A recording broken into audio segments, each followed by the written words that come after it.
Kita langsung kepada hikamnya Imam Haddad rahimahullah ta'ala. Kepanjangan urusan Muharram akan tapi penting, apalagi urusan dengan anak yatim tadi, kami perlu ingatkan untuk semuanya agar waspada. Bismillah.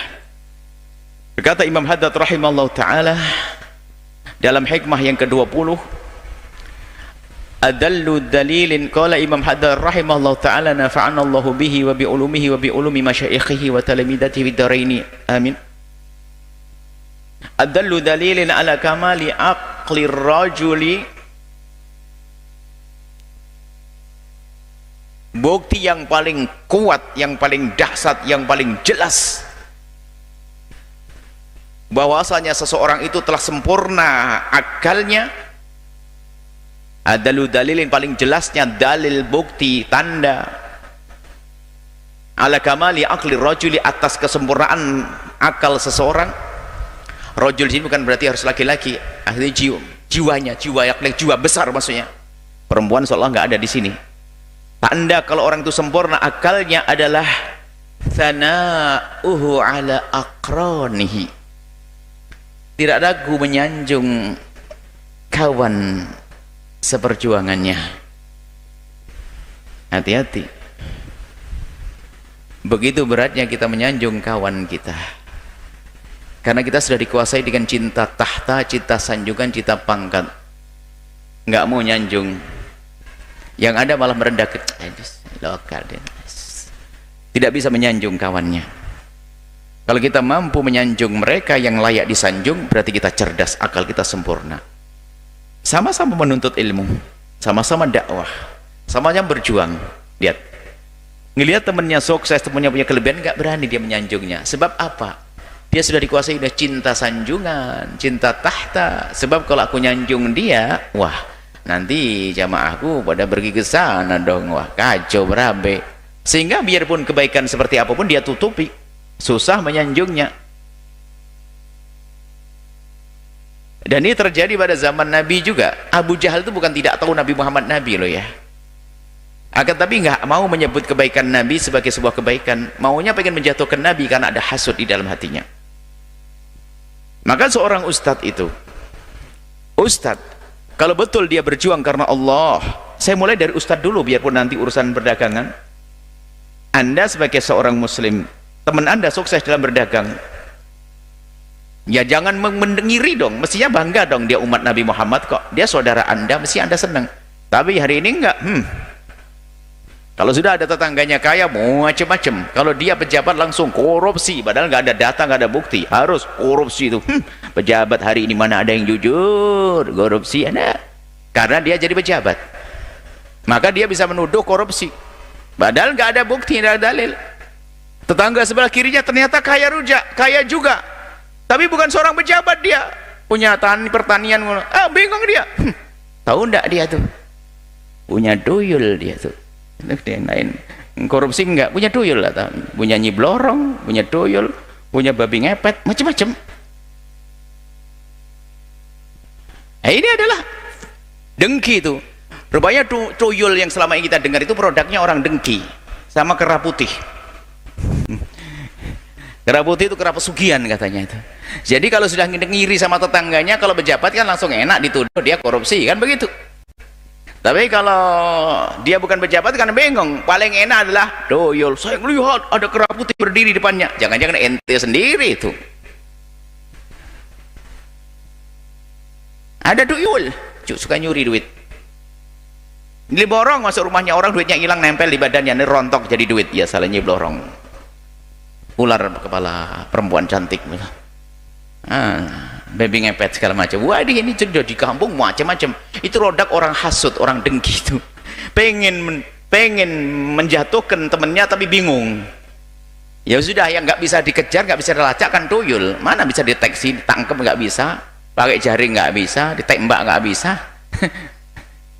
Ini adalah hasut. Di kalangan orang kaya pun juga begitu, melihat orang kaya. Maksudnya kawan kita, mestinya kita senang. Termasuk dalam dunia ilmu, lebih dahsyat lagi, lebih serem lagi nih. Mestinya ustadz tuh begini loh kaidahnya.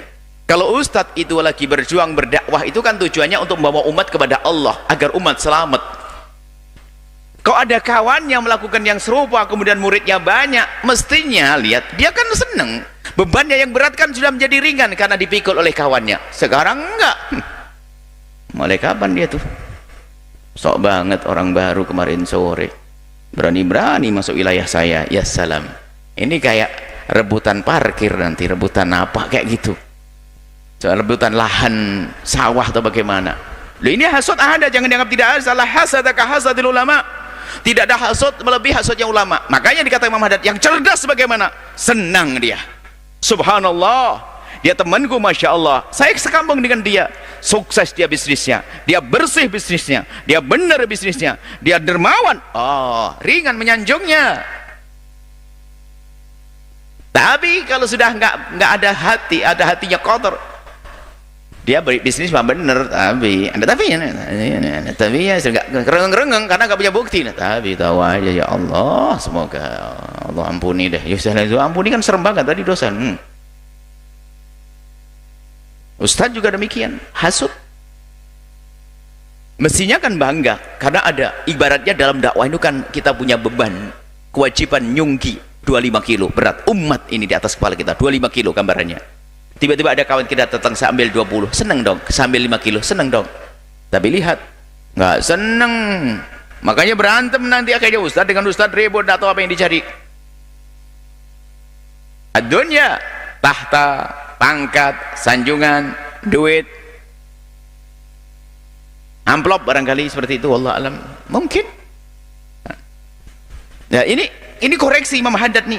Kalau engkau cerdas, he ustadz, mestinya kau sanjung kawanmu biar semakin besar manfaatnya.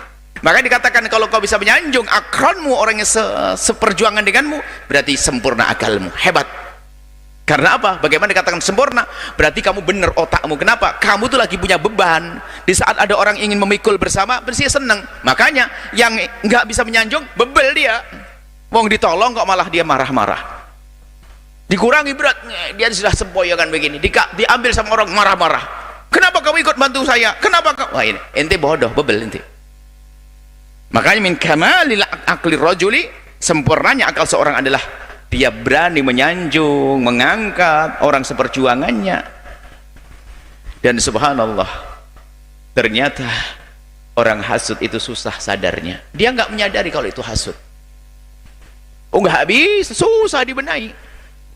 Dan ternyata juga orang hasud, orang dengki tidak akan bisa melampaui yang didengki sepanjang masa. Cari, tidak akan ada orang dengki bisa melampaui yang didengki, tidak akan. Makanya rugi dong kalau kita mendengki seseorang, karena kita tidak akan bisa melampaui. Nggak akan bisa, lihat saja, coba, ayo, nggak akan mungkin melampaui karena dia telah merendahkan. Dan kalau anda didengki oleh seseorang, anda harus paham bahwasanya anda punya kelebihan yang harus anda syukuri. Kalau anda sebagai ustadz didengki sama ustadz yang lain, maka ketahuilah bahwasanya anda sudah diperhitungkan. Makanya jangan mendengki, satu, dan jangan berkembang di saat didengki. Hebat. Di saat anda dijatuhkan, anda tidak boleh merasa terpuruk. Di saat anda disanjung, anda boleh melambung sampai anda lupa daratan. Tidak boleh. Ini kamal akli, sempurnanya akal seorang laki-laki adalah bisa menyanjung, menganggap temannya seperjuangannya, wajar, bahkan saling mendukung. Kami teringat suatu ketika sebelum kami pulang adalah nasihat singkat dari guru mulia mengatakan, kamu jangan lupa ya mendoakan orang-orang yang seperjuangan denganmu, maksudnya ustadz-ustadz yang seperti kamu. Itu kalimat sepele, ternyata hari ini ustadz paling susah doakan ustadz lain untuk sukses. Waduh, serem banget. Ustadz itu ternyata paling susah doakan ustadz lain untuk sukses. Karena apa? Khawatir diungguli oleh dia. Allah, innalillah. Betul kata Imam Ghazali, la hasadaka hasadil ulama, tidak ada hasud dengki yang lebih serem daripada dengkinya ulama. Yang jelas dengki adalah kekotoran hati, kekotoran masa, kebodohan yang sangat. Imam Haddad dalam risalah Mu'awanah menyebutkan kalau orang dengki itu adalah orang yang sangat bodoh, kurang ajar kepada Allah, seolah mengatakan, ya Allah, engkau salah ngasih rezeki ke dia. Menyalahkan Allah, kenapa dia kaya ya Allah, kenapa dakwahnya dia lancar, salah ya Allah, mestinya saya bukan dia. Ini kan kurang ajar sama Allah. Ini Kemudian wa adalu dalil ala tawadhu'ihi, dan termasuk bukti yang sangat nyata dan jelas akan ketawadhu'an seseorang, ada tawadhu' itu lawannya sombong, rendah hatinya. Ada sombong, jadi orang yang sombong itu rendah, direndahkan oleh Allah. Man takabbara, barang siapa sombong, wada'ahu Allah, akan Allah rendahkan. Man tawadhu'a, barang siapa merendah, bukan merendahkan dirinya akan menjadi rendah, tidak, merendah hanya tidak sombong, rafa'ahu Allah, akan angkat. Termasuk tanda bahwa seseorang itu tawadhu adalah ridhahu bitakhiri, dia rela kalau tidak dikedepankan, tidak disodorkan, fi mautinin, di sebuah tempat, yastahiqu fihi taqdima, yang dia layak untuk dikedepankan. Dia sebetulnya seorang ustadz yang layak duduk di kursi kehormatan di sini, dia layak karena ilmunya dan sebagainya. Cuman suatu ketika di saat dia tidak didudukkan di situ, dia ridho dan tidak ada ganjil di hatinya. Hari ini sudah gelisah, tidak menghargai ustadz, taruh di belakang, panas, mestinya saya duduk di depan itu, kenapa dipakai orang lain? Ini ada sahibul bed tidak menghormati saya, besok nggak datang lagi saya. Ya salam, ada temannya syaitan, temannya iblis. Dimanapun anda berada, ada lagi di taman surganya Allah. Makanya kalau hadir majelis gak perlu anda minta harus ditempatkan di sana di sini, sama di hadapan Allah Jalla Jalaluh, dalam keridhaan Allah dan Rasulnya. Cuman kadang-kadang kita sendiri pengen jadi iblis, kalau tidak di tempat yang boleh sudah gak mau datang lagi, tidak menghargai saya, tahu di depan pintu lagi dilangkai sama orang, nggak tahu saya ini ustadz lulusan, nggak tahu lulusan mana tuh.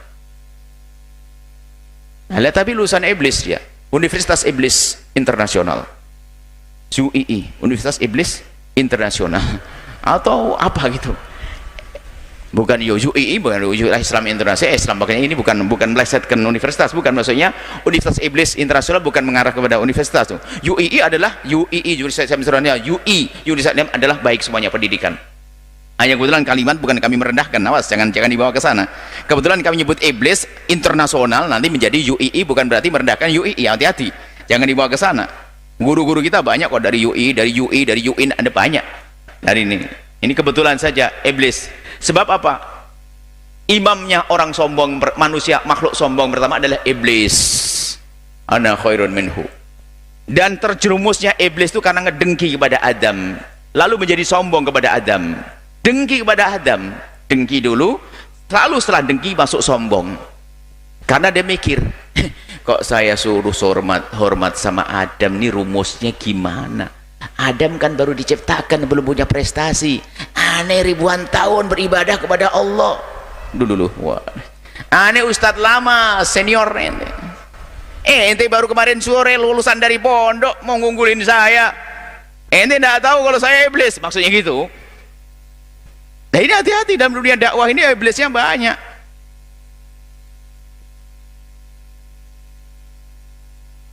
Iblisnya banyak, hati-hati. Jadi seandainya anda layak dikedepankan, ternyata anda tidak dikedepankan, yang berubah hati biasa saja, bukan berpura-pura ya. Sebab ada tawadhu, ya, ada tawadhu palsu. Itu ada tawadhu palsu, galanya begini, di mana-mana duduknya begini, masya Allah. Waduh, orang itu kayak tawadhu, rupanya sambil begini ngomong, orang di sini kok sombong semuanya, nggak ada yang tawadhu kayak saya ya. Nah,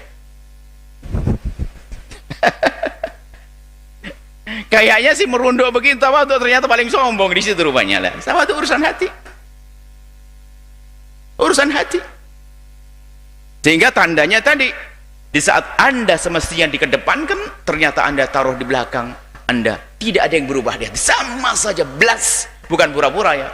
Mudah-mudahan. Jadi bahkan dia merasa bahasanya memang di sini adalah aku yang paling yang paling banyak dosa kayaknya. Dia ingat kesalahannya, ingat dosanya, sehingga tidak pantas kalau dia berada di tempat yang dikatakan itu tempat kemuliaan, dia nggak berani. Kalaupun ditempatkan itu, dia banyak istighfar, ya Allah, ini jangan yang istidrat. Akhirnya menyanjung, ya Allah, puji syukur kepadamu ya Allah yang telah menutup aib kami ya Allah. Kalau kebongkar aib saya ya Allah, enggak. Sama hari ini pun kita itu menjadi begini karena kasih sayang Allah menutup aib saya. Kalau anda tahu kekurangan saya, kayaknya nggak mau ngaji.